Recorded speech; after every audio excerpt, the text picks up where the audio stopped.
I'm going to teach you how to create a beautiful and resistant encapsulation with the Legacy Nails Builder Gel. Let's start using the Prep Primers and Nail Primer.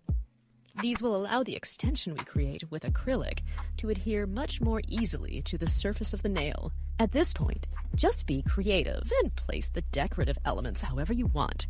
Just make sure they are organized.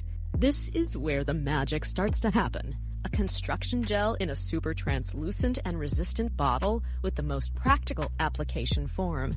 And of course, you should always complement the structure with a good finisher like Legacy Nails Top Brilliant.